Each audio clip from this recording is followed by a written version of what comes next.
vamos lá, a cultura é uma palavra que ela vem de culto, de cultivar a terra. A cultura é local por definição. A cultura é que você vai definir como vai ser o comportamento de um povo. O que a gente tem como grande questão política é justamente como você vai ter o comportamento das pessoas próximas de você, né? Política vem da polis também, a cidade. Então você imagina, tá todo mundo próximo ali, é quando as coisas começam a complicar. Você tem muita gente perto de você, você não sabe como essa pessoa vai agir. É só você pensar num sinal de trânsito, num simples farol de trânsito, você vai entender qual que é a grande questão política. Ou seja, eu preciso ter um meio para todo mundo estar em certa harmonia, mesmo sabendo que há liberdades individuais, mas que aquele comportamento seja pelo menos previsto, ou mesmo quando ele não consegue ser previsto, que você consiga ter um sistema adequado para todas as pessoas, ter uma punição adequada para comportamentos imprevistos, para todas as pessoas estarem não em igualdade, mas pelo menos em harmonia. Isso é cultura. É por isso que a cultura ela nasce de narrativas, né? Eu sempre me especializei em narrativa justamente na hora que eu percebi esse tipo de coisa. Todas as mitologias são grandes narrativas para você ter um comportamento adequado, tentar criar uma harmonia social ali naquele momento. Então a gente segue moldes, a gente segue exemplos. Exatamente o que o Alexandre falou da música ali do século XV, né? 15. O que Platão queria na República, por exemplo, era... Não sei se alguém aqui já leu a República do Platão? Temos até algumas mãos aí bem felizes. 3/4 da República do Platão falam de poesia.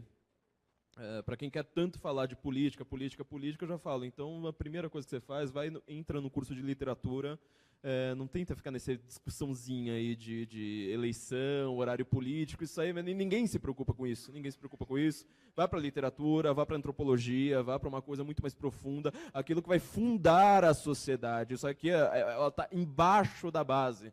Né, a casquinha ali. Se você quer lidar com a casquinha, desculpa, mas você não vai conseguir nada nunca. Você vai ser essa pessoa platiforme, binária, sempre. Agora, se você buscar o fundamento, é muito mais trabalhoso. Só você ver o quanto é difícil você ler um Platão. Isso, eu estou falando de um livro só, que geral você escrever uma coisa como aquela. Justamente por conta disso, ou seja, Platão, ele na República, ele está lá falando de literatura, ele quer expulsar os poetas da cidade. Ele fala uma cidade perfeita, uma cidade sem poetas. Não que ele diga isso de fato, né? Ele está lá tentando criar um sistema falando, se a gente fosse criar um paraíso na Terra, seria mais ou menos desse jeito. Ele mesmo vai lá e fala assim, olha, tá vendo? Isso aqui não dá certo, você não consegue viver sem poesia. E a própria obra do Platão ela é extremamente poética. Né? E por quê? Porque justamente são essas grandes pessoas que cuidam da cultura que vão cuidar do comportamento do povo. Ou seja, se você quiser um comportamento perfeito, você não vai poder ouvir poetas, cantores, Chico Buarque, esse tipo de coisa. Você vai ter que ouvir a perfeição. Ela é muito mais difícil de ouvir. Muito mais do que Chico Buarque, definitivamente.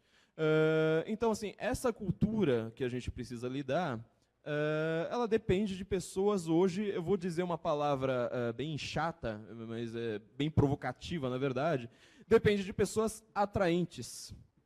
Atraentes não no sentido de belo, necessariamente, mas no sentido de pessoas que consigam atrair pessoas. Falar assim, olha, o que esse cara está falando? Eu quero ouvir esse cara, eu quero ouvir esse pensamento, eu quero me espelhar neste exemplo de pessoa. Isso é o que está faltando à direita hoje. A direita ela não consegue ser atraente. Ela consegue discutir muito internamente, ela consegue quebrar a hegemonia do PT, a gente fez isso no ano passado, a gente conseguiu quebrar a espinha dorsal do PT, só que eles ainda têm hegemonia cultural, a gente não. Eles ainda têm uma narrativa atraente, nós não. Eles ainda conseguem ter pessoas, assim, qualquer professor de história, qualquer músico da MPB, qualquer artista da Globo, todos eles estão com um discurso uniforme. Isso é hegemonia cultural. Hegemonia cultural está todo mundo com o mesmo discurso.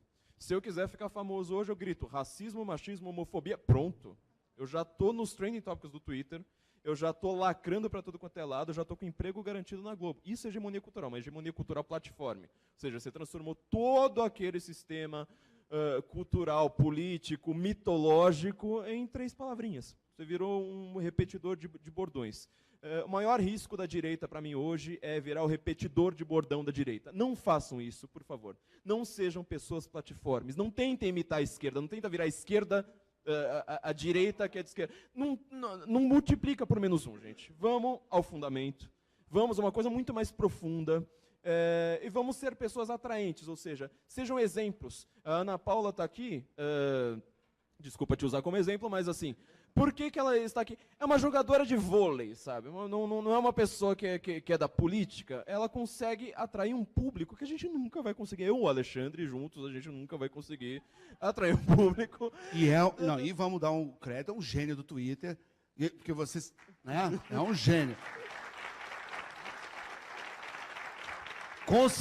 Conseguir passar as ideias que ela passa em 140 caracteres. Nós dois, que nós somos os faladores, a gente batalha muito e não consegue. A única pessoa que rivaliza com a Ana Paula é o Joaquim Teixeira da Silva. É a única. Aí a beleza importa. A beleza importa. Então, a gente está aqui numa discussão interna da direita, com isso que eu quero concluir, a gente está aqui numa discussão interna da direita, mas não é isso que a gente vai ter que fazer lá fora. Isso aqui a gente discute entre nós, entendeu? Isso aqui é uma discussão para as pessoas planejar, estratégia, etc. Lá fora, vocês vão ter que ser pessoas atraentes. Não adianta você gritar, sou contra o globalismo! Ninguém sabe quem é globalismo, suas antas. Pelo amor de Deus, volta ao fundamento. Lá embaixo, não fica na casca, vai lá para baixo, fala, como que você transmite a ideia A para a pessoa B? É isso que vocês vão ter que lidar agora. Vocês vão ter que lidar com comunicação. Pega um livro de marketing para ler. Pega um livro, sabe, como fazer amigos, influenciar pessoas. A direita não está sabendo fazer amigo. Vocês não estão sabendo fazer amigo, gente. Sejam mais legais. Entendeu? Não adianta ser o George do Seinfeld. Então, essa é a grande batalha agora. A grande batalha agora, a gente conseguiu romper um começo da hegemonia.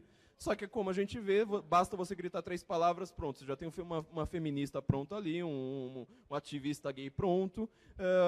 Não tem um manifesto conservador, sabe? Se você quiser ser um conservador na área cultural, intelectual, você vai ter que ler provavelmente ali uns 30 anos de leitura pesada na sua vida, mas seja, enquanto vocês não conseguem, ninguém consegue, né? O Olavo consegue, mas tipo, ele é ele.